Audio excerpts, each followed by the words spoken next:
may offer, no? Offer na paparating, love life, friendship, work. Malakas dito yung love life na offer na paparating or work related. Give it a chance. Magbigay kayo ng chance. Mag-research ka muna. Alam ko may mga trauma ka.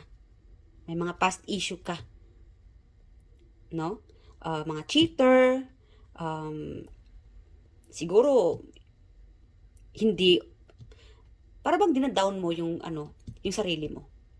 Sabihin natin sa trabaho, hindi mo kaya. Sabihin natin, hindi ko kaya yan.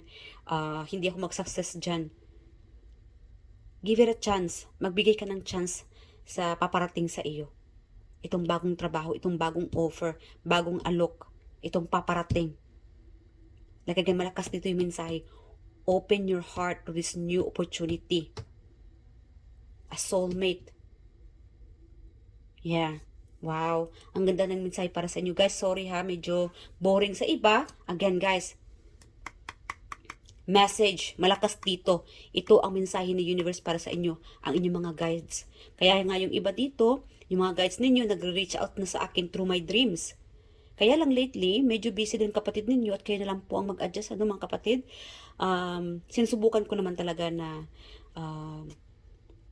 maging balance yan, no? Work, pamilya, and then this tarot reading. Kasi alam ko may mga mensahe sa inyo, galing sa inyong mga pamilya, ancestors, or sa Panginoon, na dapat ninyong malaman. Ang totoo, kaka-uwi ko lang din kapatid galing trabaho at pagod na pagod din ang inyong kapatid. And gusto ko na sana makahilata, kaya lang niisip ko parang yung baraha, nagtatawag na. Nung nakarang araw pa ito nagtatawag sa akin. So yeah, let's move on. So, alamin po natin yung mensahe ng universe para sa inyo. Itong new beginning, new changes, pagbabago. Ano pa, Spirit Guide Angels? Like again guys, buksan ang inyong puso. Puso sa itong paparating na pagbabago. Soulmate at bagong trabaho, opportunity.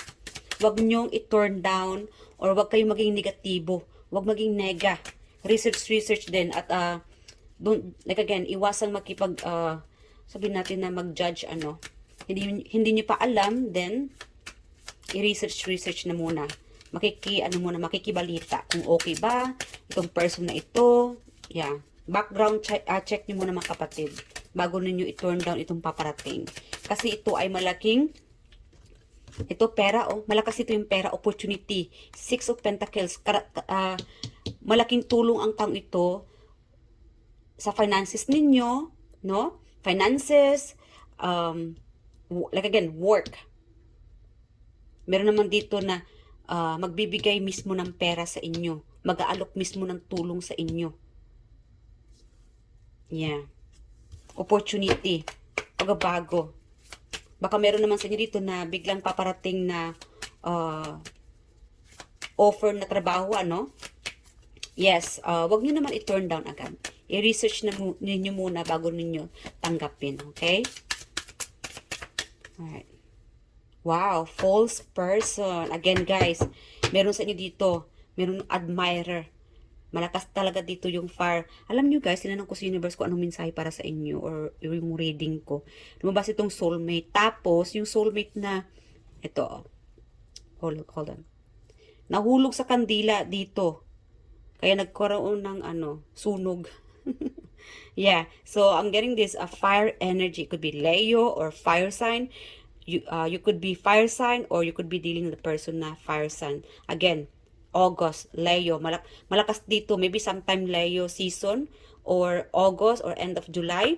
You might be meeting this new person. Itong soulmate mo. So, get ready. Ihanda mo nang iyong sarili sa paparating na pagbabago. Yeah, huwag kang maghintay. Keep yourself busy kasi malayo-layo pa naman ang August or end of sometime July, malayo-layo pa naman, may isang buwan pa. So wait, ano ba, anong araw na ngayon? June pa naman. Meron sa inyo dito naghihintay atat na atat, so it's okay, no? And meron naman sa inyo dito keep yourself private. Kasi the more na naging private ang iyong sarili, ang iyong buhay, mas nag-attract, na-attract ang taong ito sa inyo. Ang iyong secret admirer. Yeah, so, this person, somehow is, I don't know, like, para bang, this person is like studying you or sinusundan ka. Para bang sinusundan ka ng taong ito or alam mo, malakas dito na, alam mo na sinusundan ka ng taong ito or ini-spy ka ng taong ito. Alam mo, pero sikreto. Sikreto para bibo. Para mas masaya, no? Sikreto na lang. Alam mo na alam mo na hinintay ka ng taong ito or ini-spy ka ng taong ito pero okay lang, no? But this person, yeah, the more kasi na parang siguro hard to get, no? The more siguro na hard to get ka, mas nagiging attractive ang taong ito sa inyo. Yeah. Alam mo kapatid na may gusto siguro ang taong ito sa inyo, yung iba dito, pero just, yeah, let this person to come closer to you. I think at this moment, naghihintay lang siya sa tamang oras. But again, do not judge this person right away. Kilalanin mo muna siya. Huwag mong isara ang iyong pinto o ang iyong sarili sa taong ito. Okay? So, yeah, a lover, new person, a fire sign.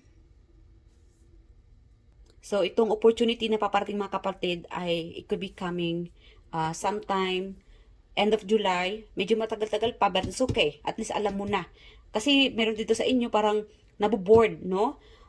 Parang nawawalan ng pag-asa. Huwag kang mawalan ng pag-asa kasi may paparating na pagbabago. A soulmate, a person, work na paparating na siya makakatulong sa iyo financially. Malakas dito yung finances. So, keep yourself busy. Alright? So, yeah. Chine-cheer up ka na ng iyong mga guides. And continue on praying. Mag-pray kayo palagi. At meron naman dito sa inyo na bumisita kayo sa puntod ng mahal ninyo sa buhay.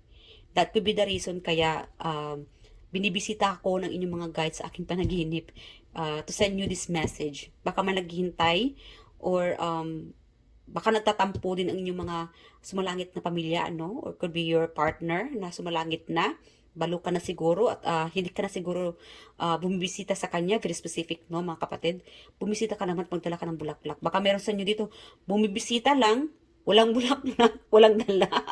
Sarili mo lang dala mo, pero it would be nice kung magdala ka man lang ng bulaklak, ano, and pray. I-pray mo yung person mo, yung pamilya mo na sumalangit na. So, that could be for you, no, very specific message for you here.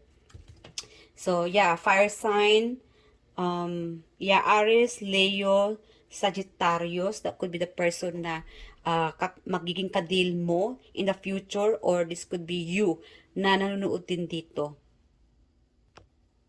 Sorry guys sa video. Okay, Spirit Guardians, ano yung mensahe ng ating mga collective? Guys, itong paparating, mararamdaman mo itong paparating. New love life, soulmate, money coming in, person coming in, opportunity. Ano naman ang mensahe ng inyong guides na napapakita sa aking panaginip? Someone wants to make love with you. Wow! Strongly. Meron ito nagmumuni-muni, no? Want to try you, want to experience having you. Wow! Gusto kang ma-experience ng taong ito, want to make love with you. Or this could be your long-distance person thinking about, I don't know, or this could be this admirer, new person, yung spy mo. It could be exes din kasi meron itong exes. Parang, okay, that could be the reason. Kasi meron itong trauma. Parang natatakot ka na lumapit sa iyo, pero, I don't know. It's something about closure. Maybe you are hoping for this person, ano mga kapatid. Dahil sa mga trauma, I don't know, closure, clarity, you need the answer, or at this moment, you don't want to face this person. Pero meron ditong gustong hihingi ng pagpapatawad. But, siguro, kung closure, okay. But, again, main message po yung mga kapatid, huwag mong isira ang iyong pinto or ang iyong puso sa iba o sa lahat. Yeah. Kasi parang may nagbago sa inyo dito. Kung noon ay happy-go-lucky ka lang, dahil sa pangyayari sa mga past experience mo, nagbago ka. Parang lahat na, no? Parang isinara mo na yung pinto. Takot ka ng makipaghalubilo, takot ka ng mag-abroad, sabi natin, takot ka na pumunta ng abroad, bumalik sa abroad, takot ka na makipagkaibigan, takot ka na makipag-boyfriend dahil cheater na ito, gato ganyan. Meron pa ritong bago. May bagong ipinadala sa universe sa iyo dito. This time, it will be the soulmate. A soulmate na baguhin ang iyong point of view, baguhin ang iyong buhay, financially, malaking tulong dito, and there will be sparking of love. Malakas dito yung love. Okay. Don't give up the things that you already started. So again, guys, chinicheer up ka ng iyong mga guides. Yeah. Huwag kang sumuko. Lumaban ka. What else? Don't be so hard to yourself. Like again, love yourself. Take care of yourself. Self-care, self-love. Do not let any past experience, trauma na masira, no, ang iyong mga nasimulan mo na. Keep fighting. You can do this.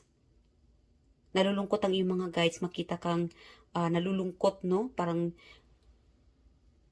you against the world na. They are there rooting for you. Supporting you. One last message. All your prayers will be heard from above. Again, guys, lahat ng panalangin mo, naririnig ng universe. Kung ikaw itong, sabi natin, problemado, lahat ng mga problema mo, event mo na lang, ilabas mo na lang kay universe through your prayers, no? Yeah, through prayers, ikwento mo kay universe lahat ng problema mo dahil yung mga guides mo ay they're trying to reach out. Yeah, they want to help you. Again, pay attention sa mga panaginip ninyo or mga mensahe. Yeah, yung mga vivid dreams or synchronicities. Yeah, pay attention kasi again, they are sending you messages at meron naman dito awakening. Psychically, you can sense this person soon. Yeah, mas malakas dito yung energy na you can feel the vibe na itong taong ito ay malaking tulong sa iyo. So, yeah, follow your heart chakra or your instinct. Yeah. Very specific message para sa inyo dito. So, one more advice the universe. Advice sa ating mga collective. It's time to rise. Again, guys, bumangon ka. Chinicheer up ka talaga ng universe. Bumangon ka. No matter what's happening in our lives, we always have the potential to rise above.